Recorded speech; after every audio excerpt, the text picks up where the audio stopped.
So you've been practicing and you can sketch a pretty decent portrait. Now what? Does it feel like your face drawing has kind of plateaued? I've got news for you. You're missing an entire crucial step of the process, going from line drawing to this beautiful, refined, finished piece. And the simplicity and weirdness of this step will surprise you. I call this step rough value drafting, and in this video, I will teach you how to practice it and the wonders that it will instantly do to your portraits. So here's what we actually do when we practice. Before we go anywhere near details, we make a completely separate sketch. And this sketch is made up entirely of big, rough shadows. Fast, loose, sloppy, and not an outline in sight. In this exercise, we're not drawing a face at all. We're drawing the light and the dark that build it up. When looking at your reference image, blur your eyes. Dramatically squint. Now draw what you see. And you can do this with almost anything. Your fingers work, a bit of tissue works, a soft graphite pencil on its side. Don't let supplies stop you from trying this today, because the supplies were never the point to begin with. What I like to use is my blenders and charcoal powders, and I'll show you why in a minute.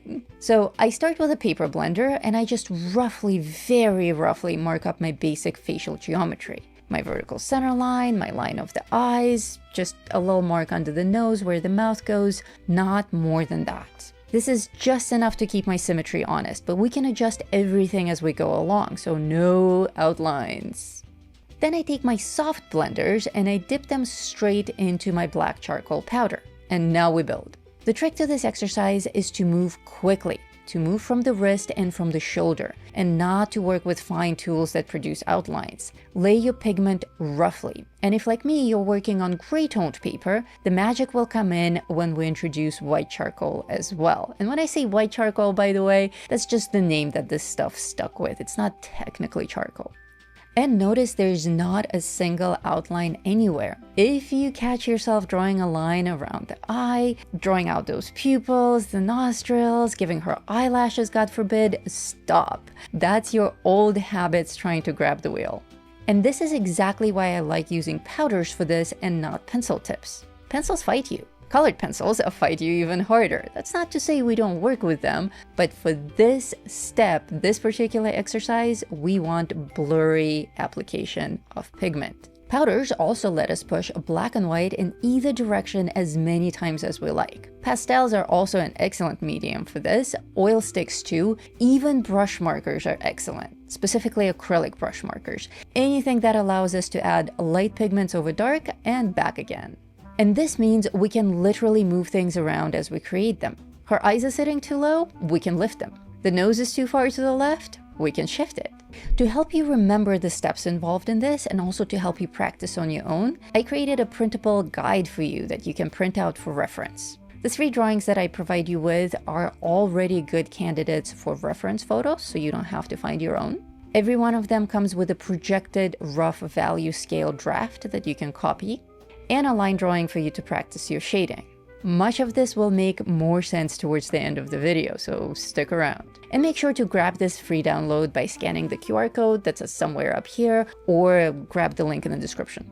Now, why do we need this step at all? Why does it matter so much? Many of you may not like this drawing style at all, but stick with it. Practice it anyway, because this is the bridge. This is the thing that lives in that gap between your line sketch and your finished portrait. People think that learning to draw a portrait is a single flowing process. Sketch, then clean outlines, then shading, then blending, and then something beautiful appears in the end.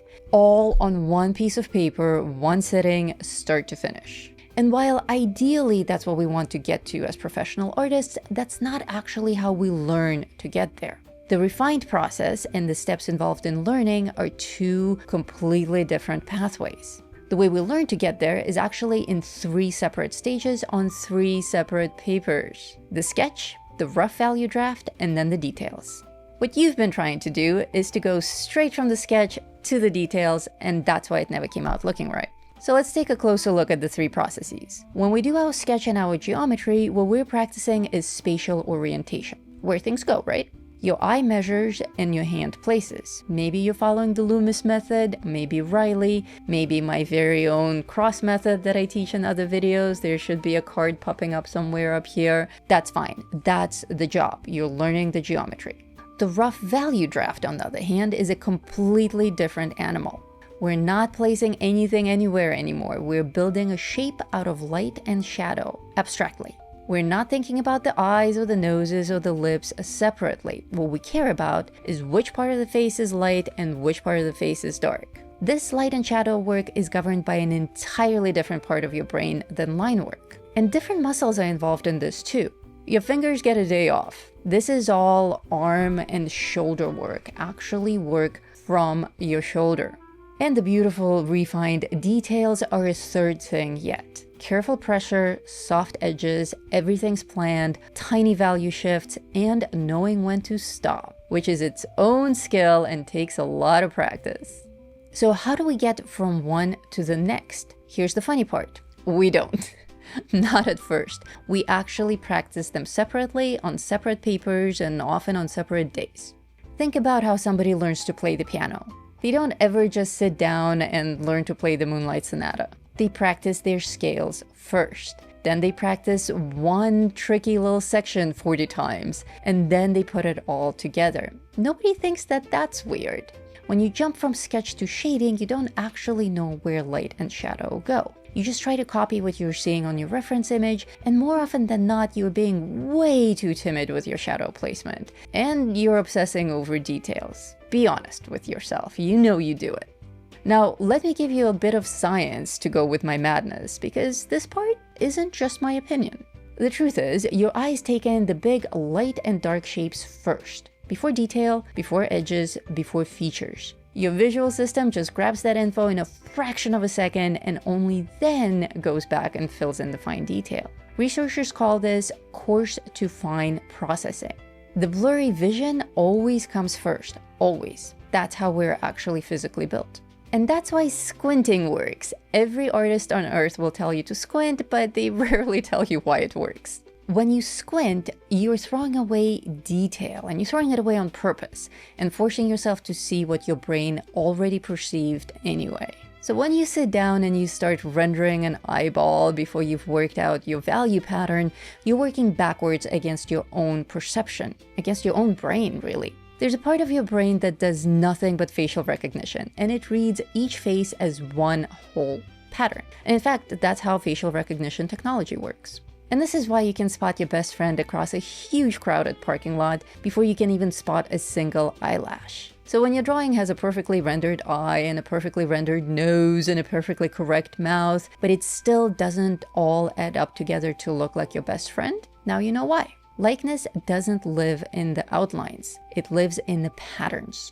Now, taking good reference images is also important, and this is why I provided you with that printable guide that already has vetted images. But I only gave you 3, and you need to practice a lot more than that. So when you go out and look for your own reference images, look for something with dramatic lighting.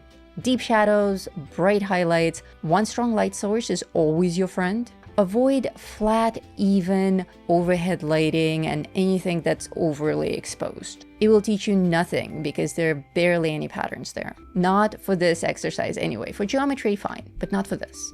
And look for interesting head turns too. And at the very end of this whole process, you may get an itch to grab a pencil and correct just a few tiny things here and there. That's fine, but don't overdo it. The whole point is to leave it rough. Give yourself 20 minutes tops. Set an actual timer so that you don't go overtime. Some of my best ones took only 8 minutes. And if you want to learn more angles on a puzzle that makes up portrait drawing, come and join my course, The Easy Way to Draw Faces, link below. There, I teach the universal geometry of the face. First, we sketch it out properly, and then we learn how to take off our training wheels and draw with light and shadow. Now let's talk about what this strange rough exercise is actually doing for you, because it's more than you think. First, it teaches your eye to read value instead of line. That's a biggie.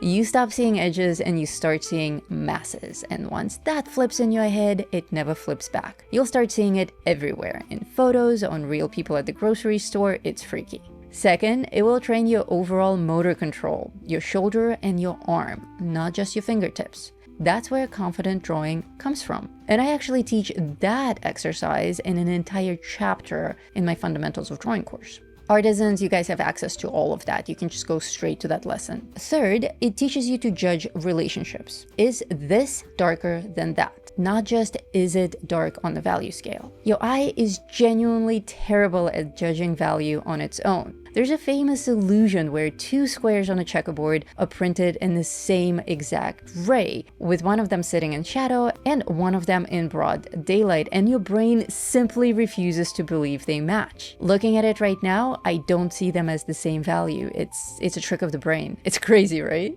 And fourth, it teaches you to sit through something unfinished, which is a really big deal. It teaches you to let it be weird and keep working on it anyway. None of this is cast in stone, and that permission is going to take the fear right out of your drawing. Do a lot of these, really, a lot. Do them and set them aside. Don't finish them, don't frame them. If you want a number, do one for 2 weeks. 20 minutes each, that's less time that you'd spend on one careful drawing. These 20 rough doodles will improve your drawing skills in a way that otherwise would take years. So I challenge you to 20 rough drafts. Then, after a few weeks of working this way with each model, put it all together and run one full progression on your favorite one. Grab one of your rough value sketches, the original reference image, and start working on your line sketch. Then proceed to add fine shading and details, always referencing the rough draft along the way. So when you're feeling too timid to paint half of the face nearly solid black, the rough draft will keep you accountable. And this is the fun part too, because all of your shadow placement is already there, so you don't even have to think about it. You worked this out days ago on a separate piece of paper, but we don't start here, we get here.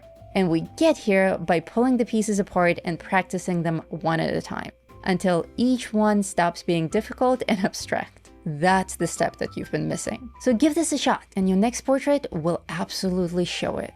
And if you want to see how to take a rough draft like this one and fine-tune it into a beautiful realistic drawing, check out this video coming up next.